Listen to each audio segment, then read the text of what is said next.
दोस्तों, मार्कंडेय जी से इस प्रकार की सत्य और धर्मनिष्ठ कथाएं सुनकर युधिष्ठिर जी को बहुत सा अनमोल ज्ञान प्राप्त हुआ। उसी समय प्रियवादिनी द्रौपदी और सत्यभामा भी आपस में मिलकर एक जगह बैठी। उन दोनों की भेंट बहुत दिनों पर हुई थी, इसलिए वे प्रेम पूर्वक आपस में हंसी करने लगी और कुरुकुल एवं यदुकुल से संबद्ध तरह तरह की बातें करने लगी। इसी समय श्री कृष्ण की प्रेयसी महारानी सत्यभामा ने द्रुपद नंदिनी कृष्णा से कहा, हम अपने सभी विवश से अनुरोध करते हैं कि कृपा कर इस पुण्य कार्य में हमारा सहयोग दे। बहन, तुम्हारे पति पांडव लोग लोकपालों के समान शूरवीर और सुदृढ़ शरीर वाले हैं। तुम उनके साथ किस प्रकार का बर्ताव करती हो जिससे कि वे तुम पर कभी कुपित नहीं होते और सर्वदा तुम्हारे अधीन रहते हैं।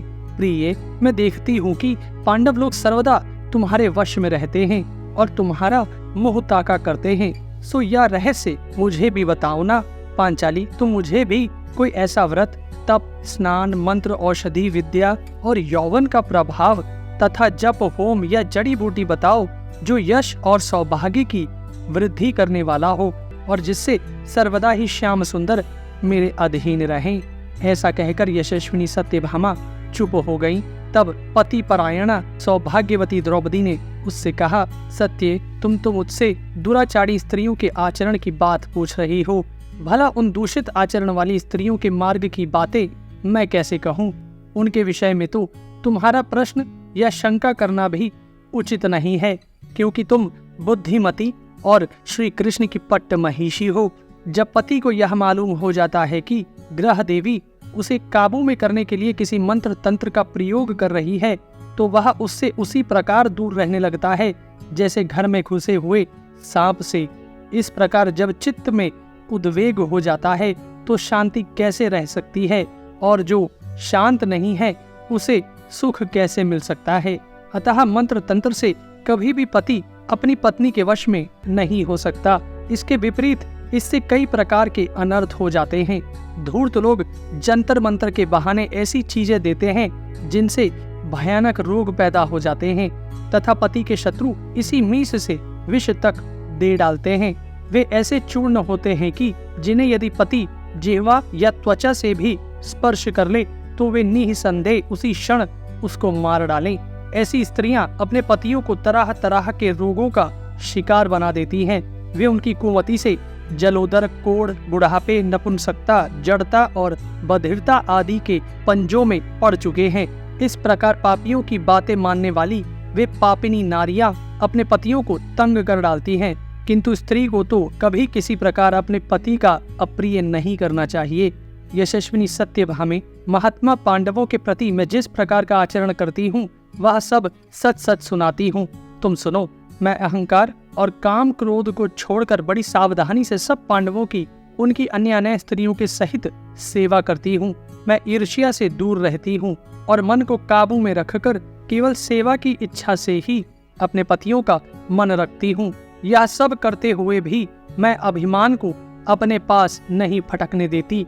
मैं कटु भाषण से दूर रहती हूँ, असभ्यता से खड़ी नहीं होती, खोटी बातों पर दृष्टि नहीं डालती, बुरी जगह पर नहीं बैठती, दूषित आचरण के पास नहीं फटकती तथा उनके अभिप्राय पूर्ण संकेत का अनुसरण करती हूँ। देवता, मनुष्य, गंधर्व, युवा, सज धज वाला, धनी अथवा रूपवान, कैसा ही पुरुष हो, मेरा मन पांडवों के सिवा और कहीं नहीं जाता। अपने पतियों के भोजन किए बिना मैं भोजन नहीं करती, स्नान किए बिना स्नान नहीं करती और बैठे बिना स्वयं नहीं बैठती। जब जब मेरे पति घर में आते हैं तभी मैं खड़ी होकर आसन और जल देकर उनका सत्कार करती हूँ।